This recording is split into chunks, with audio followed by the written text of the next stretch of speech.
is during the trust administration or the will or probate, these are going to be set up. And as a matter of course, the lawyer is going to keep the advisor. Now, they could protest and say, I want my brother-in-law. But what happens is that during the administration, you say, essentially, mom and dad had this financial plan, and this estate plan is really the fruition of that plan, and the plan is going to continue. And the advisor is whoever, okay? And typically what happens, and we administer tons and tons of these plans every year, is the advisor is keeping the assets. So it's bringing that 6% up to more like 80%, at least in our office. But if it goes outright, then it literally has to go into their bank account or wherever they want it to go.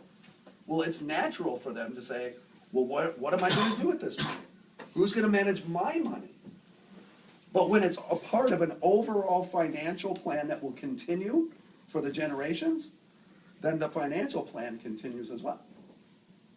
Does everyone see that? Now, it's subtle. It's subtle. But that's a really great subtle way to keep AUM when mom or dad dies. So in what kind of situations do you still want a corporate trustee? Okay, is first of all, Unless you're gonna get if the kids are 21 or something, you'd want to maybe keep a corporate trustee or an independent trustee. It could be the uncle until they reach a magic age of 30 or whatever.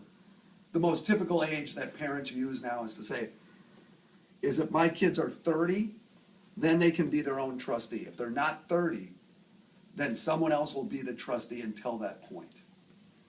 Make sense? But that's whatever parents want. Some will choose age 21, which I think is nuts, but some will do it. And some will choose 50.